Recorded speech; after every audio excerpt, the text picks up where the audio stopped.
முன்னவனே யானை முகத்தவனே முத்தினம் சொன்னவனே தூய்மை சுகத்தவனே மன்னவனே ஐங்கரனே சங்கரனே செஞ்சனையின் சேகரனே தற்பரனே நின்றால் சன்னம் உருவாய் அருவாய் உலதாய் இலதாய் மறுவாய் மலராய் மணியாய் ஒளியாய் கருவாய் உயிராய் கதியாய் விதியாய் குருவாய் வருவாய் அருள்வாய் குகனே உலகலாம் உணர்ந்தோதற்கரியவன் நிலவுலாவிய நிர்மல வேணியன் அழகில் சோதி என் நம்பலத்தாடுவான் மலர் சிலம்படி வைத்து வாழ்த்தி வணங்கிடுவோம். ஓம் குருவே சரணம். அன்பான சொந்தங்களே, ஆன்மீக மெய்யன்பர்களே,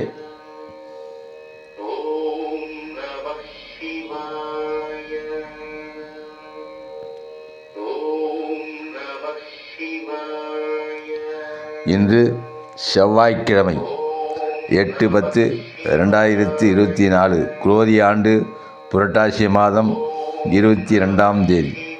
இன்று பஞ்சமி திதி. நல்ல நேரம் காலை 8லிருந்து 9 வரைக்கும் இருக்குது. மாலை 4:45லேருந்து 5:45 வரைக்கும் இருக்குது. ராகு காலம் 3-4:30. பூவரசு காயின் சாற்றை தடவ படர் தாமரை குணமாகும். பூவரசக்காய் அரைத்து அதனுடைய சாற்றை தடவிவர படர் தாமரை குணமாகும். ஆன்மீக அன்பான சொந்தங்களே, இன்று திருவாரூர் அருள்மிகு தியாகராஜ சுவாமி திருக்கோயிலை பற்றி சில தகவல்களை உங்களுடன் பகிர்ந்து கொள்ள திருவருளும் குருவருளும் கூட்டியிருக்கின்ற காரணத்தினால் அதை பதிவிட இருக்கின்றேன். தென்னாடுடைய சிவனே போற்றி, என் நாட்டவர்க்கும் இறைவா போற்றி, ஆரூர் அமர்ந்த அரசே போற்றி என திருநாவுக்கரசரால் சிறப்பிக்க பெற்றது. போற்றப்படும் பரம்பொருள் அருள்மிகு தியாகேச பெருமானாவார். தென்னகத்திலே தேர் என்றால் அது ஆரூர் தேரைத்தான் குறிக்கும். ஆழித்தேர் வித்தகனை யான் கண்ட ஆரூரே என திருநாவுக்கரசரால் சிறப்பிக்க பெற்ற ஸ்தலம். சைவ சமய மரபில் பெரிய கோயில் என்றும் பூங்கோயில் எனவும் வழங்கப்படுகிறது. தேவாசிரியம் என்னும் திருக்காவணத்தில் 1000 மண்டபம் சைவ சமய சான்றோர்களால் கூடி எடுக்கும் முடிவு உலகெங்கும் உள்ள சைவ சமயத்தினரை கட்டுப்படுத்தும் என்பதால் இது சைவ சமயத்தின் தலைமை பீடமாகவும் திகழ்கிறது. இங்குள்ள மூலவர் வான்மீகநாதர் என வடமொழியிலும் புற்றிடங்கொண்ட பெருமான் என தமிழ் மொழியிலும் அழைக்கப்படுகின்றார். இத்திருத்தலம் சைவத் தலங்களில் முதன்மையானதாகவும் சப்த விடங்கத் தலங்களில் மூலாதாரமாகவும் பஞ்சபோத தலங்களில் பிருதிவி பூமி தலமாகவும் விளங்குகின்றது. இத்திருக்கோவிலில் மூலவர் எப்பொழுது தோன்றினார் என்பது காலக்கணக்கிற்குள் அகப்படாதது. இதனை திருநாவுக்கரசர் திருநாள் ஓர்பாகம் சேர்வதற்கு முன்னோ பின்னோ, தில்லை அம்பலத்தோடான் புகுவதற்கு முன்னோ பின்னோ, திசையெட்டும் தெரிப்பதற்கு முன்னோ பின்னோ திருவாரூர் கோயிலாக கொண்ட நாளே என வியந்து பாடியுள்ளார். ஆலயத்தின் உள்ளே அமைந்துள்ள முக்கிய புற கோயில்கள். நான் போன வருடம் அங்கு சென்றிருந்தேன். ஒரு வாரம் அங்கேயே தங்கி ஒவ்வொரு கோயிலாக சுற்றி பார்த்து தியானம் செய்து வந்தேன். அதனால் அந்த கோயிலுடைய வரலாற்றை உங்களுடன் பகிர்ந்து கொள்ள ஆசைப்பட்டேன். இதை பதிவிடுகின்றேன். ஆலயத்தில் உள்ளே அமைந்துள்ள முக்கிய புற கோயில்கள். அருள்மிகு அருணாச்சலேஸ்வரர், இது தனியாக பாடல் பெற்ற ஸ்தலம். அருள்மிகு கமலாம்பாள் சுவாமி, அருள்மிகு நீலாத்பலாம்பாள் சுவாமி, அருள்மிகு ராகுகால ரௌத்ரி துர்க்கை சுவாமி, அருள்மிகு ரிண விமோசனர் சுவாமி, அருள்மிகு விஸ்வகர்மேஸ்வரர் சுவாமி, அருள்மிகு தட்சிணாமூர்த்தி சுவாமி, அருள்மிகு ஆனந்தீஸ்வரர் சுவாமி, அருள்மிகு சித்தீஸ்வரர் சுவாமி, அருள்மிகு அயக்ரீஸ்வரர் சுவாமி, அருள்மிகு தட்சணேஸ்வரர் சுவாமி, அருள்மிகு அண்ணாமலேஸ்வரர் சுவாமி, அருள்மிகு வருணேஸ்வரர் சுவாமி, அருள்மிகு ஓட்டு தியாகேஸ்வரர் சுவாமி, அருள்மிகு துளசிராஜா பூஷித்த சுவாமி, அருள்மிகு தேவேந்திரன் பூஷித்த லிங்கம், அருள்மிகு பாண்டியநாதர் சுவாமி, அருள்மிகு ஆடகேஸ்வரம் சுவாமி, அருள்மிகு புலத்தியேஸ்வரர் சுவாமி, அருள்மிகு புலத்திய பிரம்மேஸ்வரர் சுவாமி, அருள்மிகு பக்தேஸ்வரர் சுவாமி, அருள்மிகு வில்வாதீஸ்வரர் சுவாமி, அருள்மிகு பாதாளேஸ்வரர் சுவாமி, அருள்மிகு கமலாம்பாள் திருக்கோயில் ஞான சக்தி பீடம். இது திருக்கோயிலின் 3வது பிரகாரத்தில் வடமேற்கு திசையில் ஈசானியத்தை நோக்கி அமைந்துள்ளது. அருள்மிகு கமலாம்பிகை திருக்கோயில் ஆகும். இங்கு எழுந்துள்ள அம்பிகை சிரசில் சர்வேஸ்வரனை போன்று கங்கையையும் பிறையையும் சூடிக்கொண்டு யோக வடிவில் அமர்ந்திருக்கின்றாள். இவள் 3 தேவியரின் சங்கமம். கலைமகள், மலைமகள், அலைமகள். ஆதலால் புனித பாரத தேசத்தில் புகழ்பெற்ற 64 சக்தி பீடங்களுள் அன்னை ஆட்சி புரியும் 5 பீடங்களில் முதன்மையானதாகவும் காசி விசாலாட்சி, காஞ்சி காமாட்சி, மதுரை மீனாட்சி, ஆரூர் கமலாயதாட்சி, நாகை நீலாயதாட்சி ஆகிய 5 ஸ்தலங்களில் சக்தி பீடமாகவும் சிவசக்தி சுரூபிணியாகவும் அருள்மிகு கமலாம்பாள் திகழ்கின்றாள். 3 தேவியரும் ஒன்றாய் நிற்கும் அன்னையை துர்வாச முனிவர் வழிபட்டுள்ளார். அன்னை வலது கரத்தில் மலரினை ஏந்தியும் இடது கரத்தினை இடையில் இருத்தியும் கால்களை யோகாசன நிலையில் அமைந்து மகாராணியைப் போல் காட்சியளிக்கின்றார்.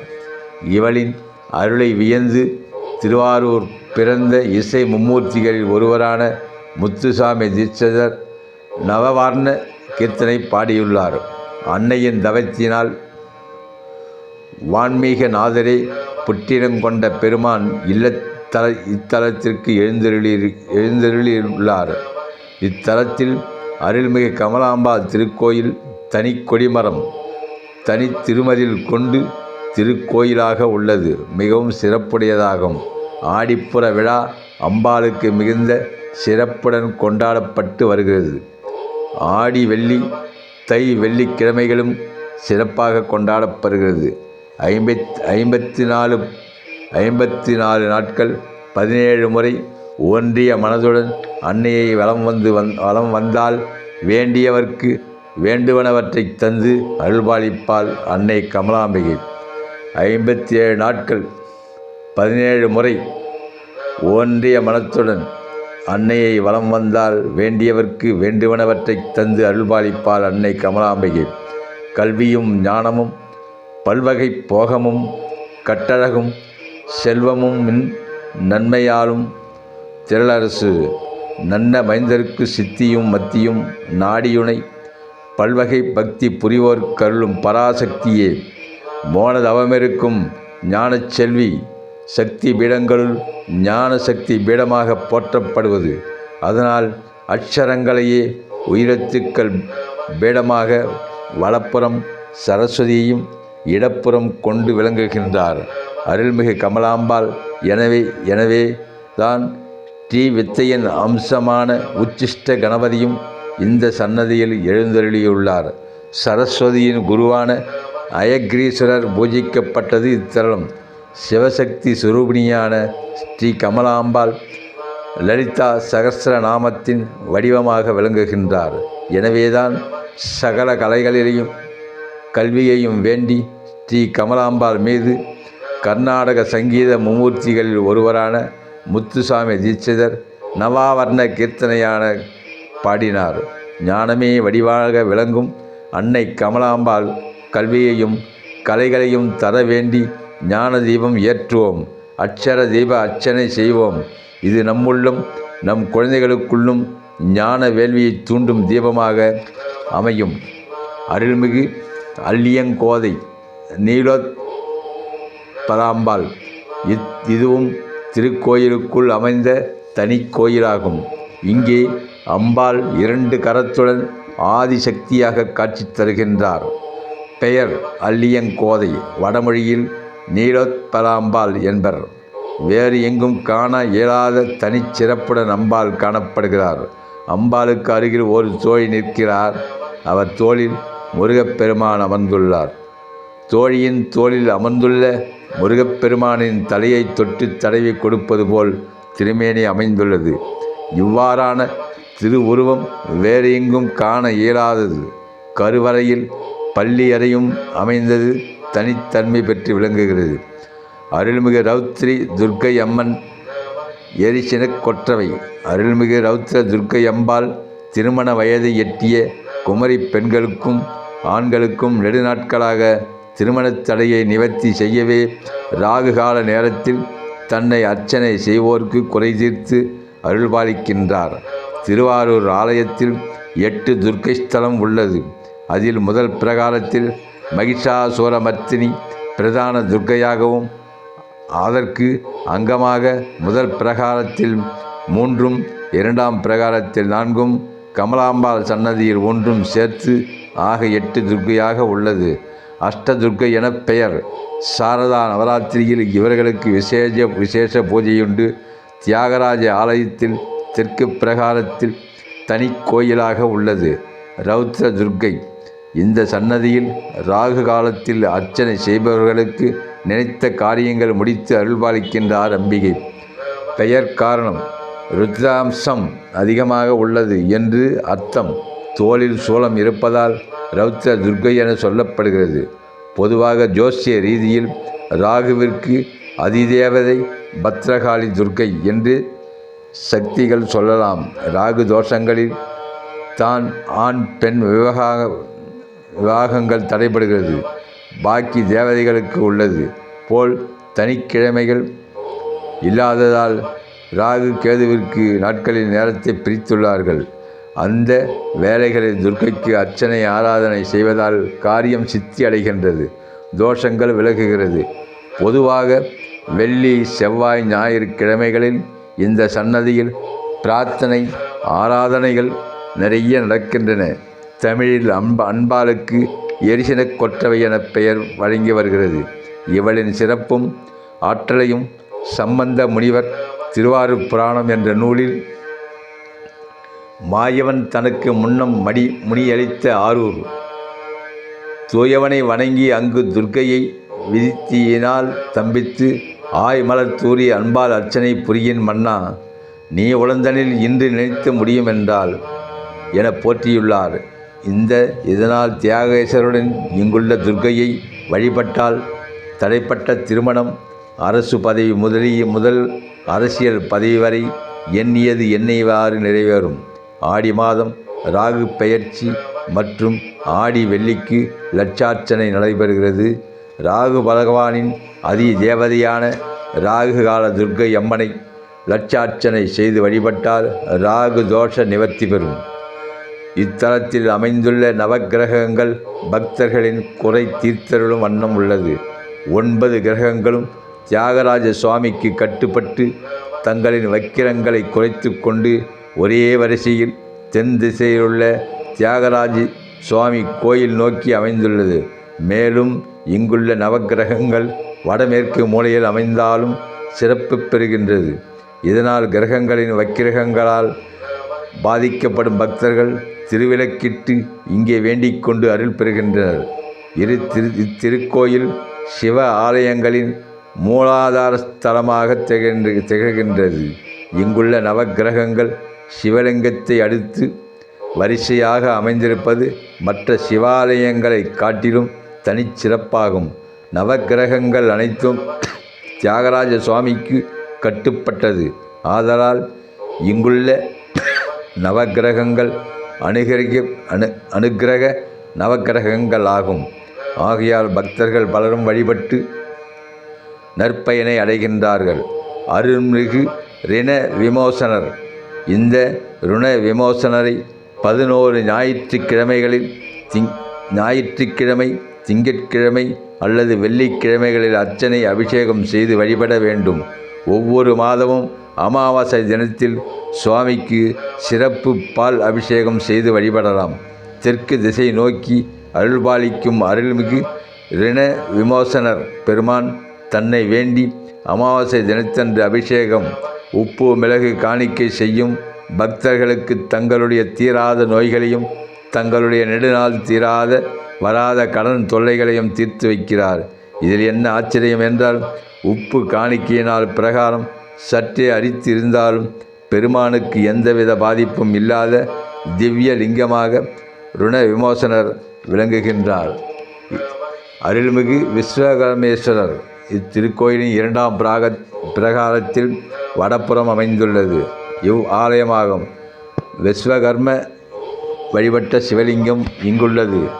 மனை முகூர்த்தம் செய்பவர்கள் அங்கு பயன்படுத்தும் செங்கல்லினை ஒற்றைப்படை எண் கணக்கில் இத்திருக்கோயிலில் இறைவன் முன் வைத்து அர்ச்சனை செய்த பின்னரே அதனை பயன்படுத்துகின்றனர். எந்த லக்கணமும் இல்லாமல் கட்டிடம் அமைக்க லட்சுமி கடாசம் நிறைந்து வளமோடு வாழ விஸ்வகர்மாவின் பரிபூரண அருளைப் பெற இதுவே நல்ல வழி என பெரிதும் நம்பி வழிபட்டு பலன் பெறுகின்றனர். அருள்மிகு சகஸ்திரலிங்கம். இந்த லிங்க திருமேனியின் பானத்தில் 1000 சிவலிங்க உருவங்கள் அமைந்துள்ளன. இதனாலேயே சகஸ்திரலிங்கம் எனும் பெயர் கொண்டுள்ளது. வடமொழியில் சகஸ்ரம் என்றால் 1000 என்று பொருள். அகத்திய முனிவர் மந்திர உச்சாடனம் செய்து நிறுவிய லிங்கத் திருமேனி என்பது இதன் பெரும் சிறப்பாகும். இதன் ஆற்றல் கொண்ட அகத்தியர் கடல் முழுவதும் வற்றுமாறு அருந்தினார் என்று புராணங்கள் கூறுகின்றன. அருள்மிகு சண்டிகேஸ்வரர் இருவர். எல்லா தலங்களிலும் ஒரு சண்டிகேஸ்வரர் மட்டுமே இருப்பார். ஆனால் திருவாரூர் கோயிலின் வடக்கு திருச்சுற்றில் 2 சண்டிகேஸ்வரர்களை கண்டு என்புறலாம். யமனே இங்கு சண்டிகேஸ்வரராக மாறியுள்ளார். தாடி சடையுடன் யமன் ஒரு காலை ஊன்றி முழங்காலில் முகத்தை வைத்து கொண்டுள்ளார். இவரே யம சண்டிகேஸ்வரர். திருவாரூரில் பிறந்தவர்கள் எல்லோரும் சிவகணங்கள். ஆதலில் யமனுக்கு இங்கே வேலையில்லை. ஆகவே தனக்கு வேலையில்லையே என்று பெருமானிடம் முறையிட பெருமானை வழங்குவதால் உண்டாகும் பயனை வழங்கும் சண்டேச பதவியை தந்தருளினார். இவரே யம சண்டேசர். 2ஆவதாக எல்லா தலங்களிலும் உள்ள சண்டேஸ்வரர் இங்கும் உள்ளார். இவர் உலா வந்து காட்சி வழங்கும் சண்டிகேஸ்வரர் ஆவார். இவரே ஆதி சண்டிகேஸ்வரர் எனவும் யம சண்டிகேஸ்வரர் எனவும் 2 சண்டிகேஸ்வரர் இருப்பது தனிச்சிறப்பு. திருவாரூரில் பிறந்தவர்களிடம் யமன் வரமாட்டார். முக்தி பேறு தந்து இறைவனை அழைத்துக் கொள்வார் என்பதை உறுதிப்படுத்தும் சான்றாக சண்டிகேஸ்வரர் இருக்கின்றார். அருள்மிகு வாதாபி விநாயகர். இத்திருக்கோயில் முதல் திருச்சுற்றில் அமைந்துள்ளது. வாதாபி விநாயகர் இதன் சிற்பம் அமைப்பை வேறு இடத்தில் காண இயலாத தனிச்சிறப்பு வாய்ந்ததாகும். பெரிய புராணத்தில் தன் மகனையே பெருமானுக்காக அறிந்து கறி சமைத்து பெருந்தொண்டராக காட்டப்பெறும் சிறு தொண்ட நாயனார் பரஞ்சோதி என்ற பெயரில் பல்லவ மன்னனாகிய நரசிம்மனிடம் தளபதியாக பணிபுரிந்தார். மேலை சாளுக்கிய மன்னன் 2ஆம் புலிகேசியை பரஞ்சோதி வென்றார். தலைநகர் வாதாபியை கைப்பற்றினார். அப்போது வெற்றியின் அடையாளமாக வாதாபியிலிருந்து விநாயகப் பெருமானை கொண்டு வந்தார். அவ்வாறு கொண்டு வந்த விநாயகரை திருவாரூர் திருக்கோயிலில் வைத்தார். அத்திருமேனியே இன்று வாதாபி கணபதியாக இருந்து அருள்பாலிக்கின்றார். இந்த விநாயகர் திருமுன் நின்று முத்துசுவாமி தீட்சிதர் பாடிய பாடலே வாதாபி கணபதியும் எனத் தொடங்கும் பாடல். சாளுக்கிய கலை நெறிகளை கொண்டுள்ள இந்த விநாயகர் போன்ற உருவம் சோழ நாட்டில் வேறு எங்கும் இல்லை. அருள்மிகு வீதி விடங்க விநாயகர். கிழக்கு கோபுர வாயிலின் உள்ளே எதிர்ப்புறம் வீதி விடங்க விநாயகர் திருக்கோயில் உள்ளது. உள்ளே வருவோர் முதலில் வழிபடுவது இந்த விநாயகரையே ஆகும். அருள்மிகு வல்லப கணபதி. புற்றிடங்கொண்டாரை வழிபடச் செல்வோர் காணும் மண்டபமாகிய தடச்சுற்று மண்டபத்தில் அமைந்திருப்பது வல்லபை கணபதியாகும். வல்லபையோடு விநாயகர் அமர்ந்துள்ளார். அருள்மிகு ஜங்கலக்காசு விநாயகர். புற்றிலங்கொண்டார் சன்னதியில் அருகில் ஜங்கலக்காசு விநாயகர் அமைந்துள்ளார். இவரை அழகிய சோழ விநாயகர் என்றும் கூறுகிறார்கள். அழகிய கோபுரம் இருக்கின்றது. ஆகவே கோபுரத்தையும் விநாயகரையும் அமைத்தவன் அழகிய சோழனாக இருத்தல் கூடும். இவ்வாறாக பல்வேறு விநாயகர் திருமேனிகள் இத்திருக்கோயிலில் உள்ளன. கோயிலுக்கு வெளியே பல்வேறு விநாயகர் திருமேனிகள் கமலாலய கரையில் உள்ளன. அருள்மிகு மாற்றுரைத்த விநாயகர். திருக்கோயிலுக்கு மேற்கே கமலாய திருக்குளத்தில் கீழக்கரையில் வடகிழக்கு கோடியில் கொண்டிருப்பவர் மாற்றுரைத்த விநாயகர். இவருக்கு பின்னே ஓர் அருமையான வரலாறு கூறப்படுகிறது. சுந்தரர் மணிமுத்தாற்றில் பொன்னையிட்டு கமலாலயத்தில் திருவாரூர் எடுத்த அதிசயம் பெரிய புராணத்தில் காணப்படுகிறது. வீதியின் ஓரமாக அமைந்திருப்பதால் யாவரும் எளிமையாக வழிபட வசதியாக இத்திருக்கோயில் உள்ளது. அலுவலகம் செல்வோரும் ஏதேனும் ஒரு செயலை செல்வோரும் மனமுருகி வழிபடும் விநாயகராக இவர் அமைந்துள்ளார். அருள்மிகு உச்சிஷ்ட கணபதி கமலாம்பாள் திருக்கோயிலின் தென்புறத்தில் அமைந்திருப்பது உச்சிஷ்ட விநாயகராகும். ஸ்ரீவித்தையின் அம்சமான இவரை விநாயகர் உபாசகர் கண்கண்ட மூர்த்தியாக வழிபடுகின்றார். எல்லா திருத்தலங்களிலும் சிவபெருமான் முன்பு நந்தி அமர்ந்திருப்பார். ஆனால் தியாகேச பெருமானின் முன்பு இருக்கும் நந்தி எழுந்து நின்ற வண்ணமாக காட்சி தருகிறார். இதற்கு சொல்லப்படும் காரணம் பொருத்தமாகவே இருக்கின்றது. சுந்தரருக்காக தூது சென்ற பெருமான் அவசரத்தில் நந்தி மேல் அமர்ந்து செல்லாமல் திருவீதிகளில் நடந்தே சென்றார். இனி பெருமானை நடக்க விடக்கூடாது. அவர் புறப்பட்டால் தாமும் எப்போதும் தயார் நிலையிலே இருக்க வேண்டும் என்பதால் எழுந்து நின்ற வண்ணமாக இருக்கிறது. இந்த நந்தி அருள் வரலாற்றோடு நோக்கி இன்புறச் செய்கிறார். காலக்கணக்கில் அகப்படாதவனும் தானே யாவுமாய் பரவி நிற்பவனும் கைலாயநாதர் அதிபதியுமான ஆதிமூலம் ஆரூரில் பக்தர்களுக்கு வழங்கும் அருளை இயம்பிட முயன்றால் கடலை எவ்வாறு வலைக்குள் பிடிக்க முடியாதோ, காற்றை எவ்வாறு கைகளால் அளக்க முடியாதோ அவ்வாறே அமையும். பொன்னும் மெய்ப்பொருளும் தருவானை, போகமும் திருவும் புணர்ப்பானை, பின்னையன் பிழையை பொறுப்பானை, பிழையலாம் தவிர பணிப்பானை, என்ன தன்மையே நன்றி ஒன்னா எம்மானை எலிவந்த பிரானை, அன்னம் வைக்கும் வயற்பான் தாரானை மறந்தலுமே. முகுந்தார்ச்சனை மற்றும் முகுந்த சகசிரநாம அர்ச்சனை திரிலோக சம்சாத்தாரே ராஜவேஷாய நமக. அதாவது 3 உலகங்களையும் காக்கும் ராஜாவாக விளங்கும் திருவாரூர் அருள்மிகு தியாகராஜ சுவாமி கடவுளின் மகாராஜாவாக விளங்குகின்றார். ஸ்ரீ விஷ்ணுவால் பூஜிக்கப்படும் தியாகராஜருக்கு மகாவிஷ்ணுவின் பெயரால் முகுந்தார்ச்சனை என்ற அர்ச்சனை 50,000 மதிப்பிலும், தியாகராஜ சுவாமியை திருவாரூருக்கு கொண்டு வந்த புராண கால முகுந்த மகாராஜாவின் பெயரால் 25,000 கட்டணத்தில் செய்யப்படும். முகுந்த சகசிரநாம அர்ச்சனை திருவாரூர் அருள்மிகு தியாகராஜ சுவாமி திருக்கோயிலில் மட்டுமே செய்யப்படுகின்றது. பொருள் இருப்பவனிடம் உள்ளம் இருப்பவனிடம் மட்டுமே கேட்பது கிடைக்கும். எதை கேட்பது, எங்கே கேட்பது, எப்படி கேட்பது என தவிப்பவர்களே தசகோடி 100,000 சூரியன்கள் நேரே வந்தது போல் பிரகாசமாகவும், கோடி தாமரை மலர்கள் விரிந்தது போல் குமிழி சிரிப்பும் கோலமிகு எழிலும் கொண்ட கோமகன் கும்பிட்ட மட்டில் கோடியும் தருவான், கூடவும் தருவான். நமது மகாராஜா திருவாரூர் அருள்மிகு தியாகராஜ சுவாமி. அவரிடம் கேட்பது கிடைக்கும், கிடைப்பது நிலைக்கும். சுமையை இங்கே இருக்குங்கள், சகலமும் நீயே என சரணடையுங்கள்.